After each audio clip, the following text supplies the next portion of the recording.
Yeah, I'm actually going to back this up to number 7 because it is the more interesting example because it has a harder solution to it. Um, so first off, let me work on this side with you. So for here, this is going to be the what we're going to graph. That's going to be the equation of the line, and then this is going to be the interval on which that is happening. So let me make this graph bigger so we can see a little better. So for that first box, this is going from -6 to -2, and then these are both solid dots. So that is the interval on which this function is happening. So here you're going to have from -6 to -2, or -6 less than equal to x less than equal to -2. And again, these equals, you're being careful because those are solid dots. So the endpoints are included. For this next bit, this one is running from, it looks like it's -2 to 3, but here notice this one's an open dot, so on the -2, that's not going to have an equals because it's equal up here. So that's how you're going to do these. In terms of this side, finding the equation, so for that, let me make this graph bigger. This first equation, so I'm going to actually show you 3 ways to do this, because sort of depending on what you're working with and which problem, you could pick the easy one. So for this first equation, if it appears as though the line is going to, if you kept tracing it up, if it's going to go through a nice clean point, like this one's going to go through 4, that's great. You could just look at this thing and write down the equation. So for this first one, we'll do our y equals mx plus b. So remember from chapter 2, to find the equation of a line, we need to know m and we need to know b. If we have those two things, we have our equation. If we don't have those two things, usually it's b is the problem, and that's what we're going to see for this one. If I know m and a point, then I could go solve for b. So I'll show that in the next example. But for this line right here, this first one, the easiest way to do this by far is just to read the slope. Let's see, it's going over 2 and up 1, over 2 and up 1. So that means our slope is 1/2. And then if you look right here, if I go over 2 and up 1, I can see where the y-intercept would be. The right-hand side of that is going to limit this equation to being from -6 to -2. But we can just trace the y-intercept up, and that's this same line, so that's where it would be. So anyhow, with this we would have y equals, that was 1/2 x, and over 1 up 2 puts us at 4. And that's it. So read the slope. If you can extend it and read what the intercept would be, great, you got your equation. For these ones that are flat, remember that's a horizontal line, takes the form y equals a constant value, and in this case that constant would be 2. So that would be, right, here's our first equation, and then here's our second equation. This third one is a little bit trickier, and I'll show you where it's going to come out right here with some fractions. So let's see how to do that piece. And for that I'm going to show you 2 versions. So the first one is the one that you're probably more comfortable with, but the second one will be easier for every problem left on the homework. So for the first one, we're going to take back to y equals mx plus b, so we're doing this in chapter 2 version. It looks like this goes, the run is 2 and the rise is -3. So I know that m is -3/2, because we're dropping 3 and running 2. And then remember when we did this before, we would take m and then we would take a clean point that we could find. So in this case I'm going to use 3, 1 as my xy, and then I can plug all that stuff in and then just solve for that b. So let me show you that.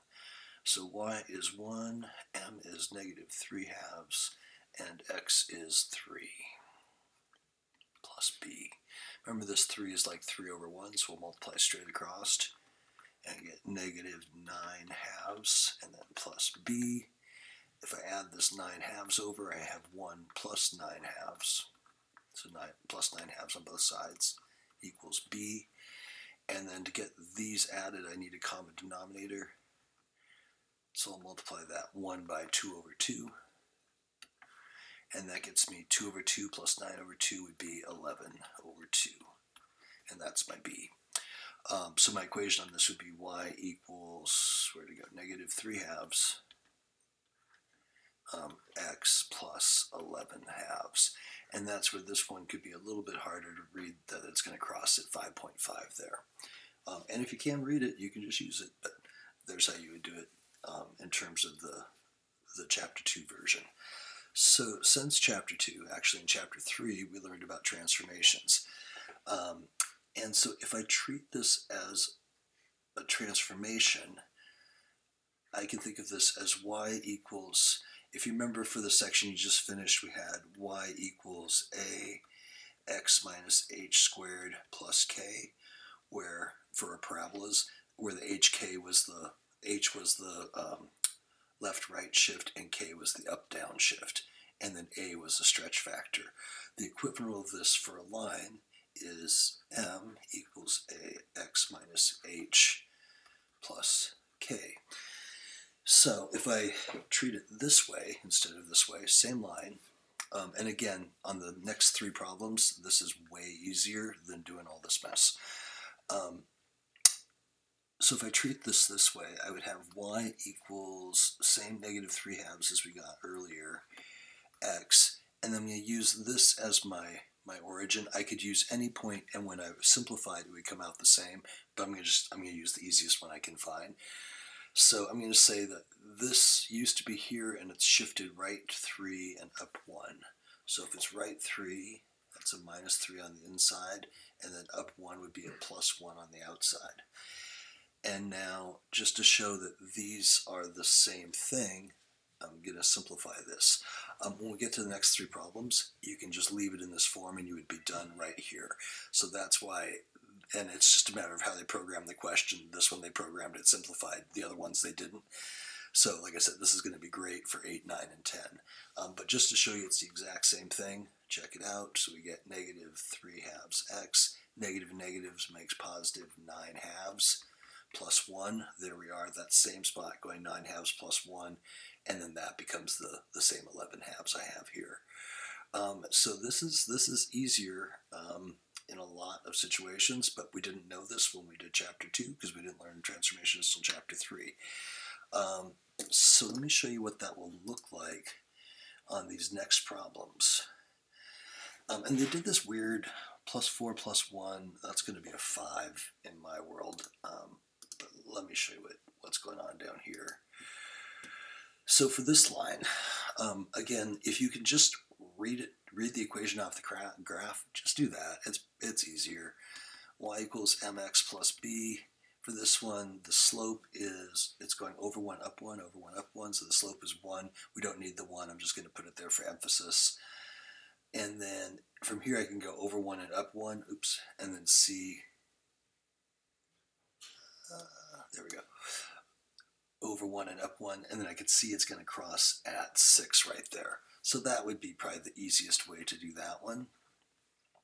And if you did this, the y equals mx minus h plus k, y equals 1, and then x, h is the left-right shift, so this one is going left 1, so that would be negative negative 1, and that's why that shows as plus 1. And then k, it went up 5, y equals x plus 6. So it's the exact same equation either way. So if you have one on here, and I think in the next 2 examples you're going to have ones that would come out to fractions, you don't have to simplify on these last 3 problems from this stage. It will totally take the answer right there. So that makes this a little bit easier. So like for this one, y equals mx minus h plus k. It appears that m is over 2 and down 3, so y equals, that would be negative 3 halves. And then x, this one shifted 2 to the right, so minus 2, h is 2, and shows opposite sign because of that one. And then it shifted 3 up. And so you don't have to do any more work than that. You can just identify the slope and the shift and plug them right in there, and that will get you the correct answer. And at the same time, you could have still gone negative 3 halves x, and then trace this back, and it goes over 2, and then it would go up 3, and so its intercept is at 6. So this is nice if it's coming out to a fraction. On these last ones, you can just put it in this form because it's programmed to take those. Or if it's easier for you to do this, you can do that as well. And I think just taking a peek at what's coming up.